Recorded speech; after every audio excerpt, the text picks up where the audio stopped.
अस्सलाम वालेकुम, I am doctor Savera Bukhari from doctors hospital Jhelum. मैं कंसल्टेंट गायनाकोलॉजिस्ट हूँ। आज हम एक अहम सवाल के बारे में बात करेंगे, क्या हामिला और दूध पिलाने वाली ख़वातीन रोज़ा रख सकती हैं या नहीं। सबसे पहले एक इम्पॉर्टेंट बात, इस्लाम में माँ और बच्चे की सेहत को बहुत अहमियत दी गई है।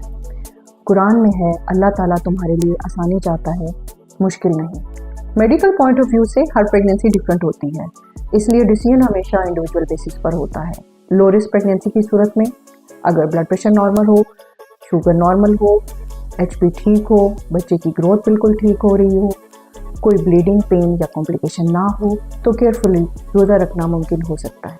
अगर रोज़े के दौरान बहुत ज़्यादा चक्कर आए, कमज़ोरी महसूस हो, पेन्स महसूस हो या बच्चे की हरकत कम हो रही हो, तो फ़ौरन रोज़ा खोल देना चाहिए। हाई रिस्क कंडीशंस जहाँ पर रोज़ा अवॉइड करना चाहिए, अनकंट्रोल्ड डायबिटीज़, खासतौर पर जो इंसुलिन पर हो, अनकंट्रोल्ड ब्लड प्रेशर, खून की बहुत कमी हो, बहुत ज़्यादा उल्टियाँ हों, बच्चे की ग्रोथ कम हो रही हो, ट्विन प्रेगनेंसीज या प्रीटर्म लेबर का रिस्क हो, लो ब्लड प्रेशर या डिहाइड्रेशन हो जो कि कम या गाढ़ा यूरिन आ रहा हो, ब्रेस्ट फीडिंग की सूरत में अगर दूध की मिकदार कम हो रही हो या बच्चे का वज़न कम हो रहा हो, तो इन सब सिचुएशंस में रोज़ा रखने से माँ या बच्चे को नुकसान का रिस्क हो सकता है।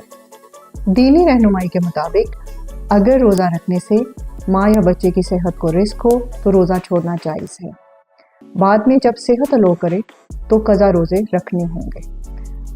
अगर कोई परमानेंट मेडिकल कंडीशन हो या रिपीटेड प्रेगनेंसीज या ब्रेस्ट फीडिंग की वजह से कज़ा रोज़े रखना भी मुमकिन ना हो, तो कुछ उलमा के नज़दीक फिदिया दिया जा सकता है। आप इस सिलसिले में अपने मुस्तनिद आलिम से मशवरा ज़रूर लें।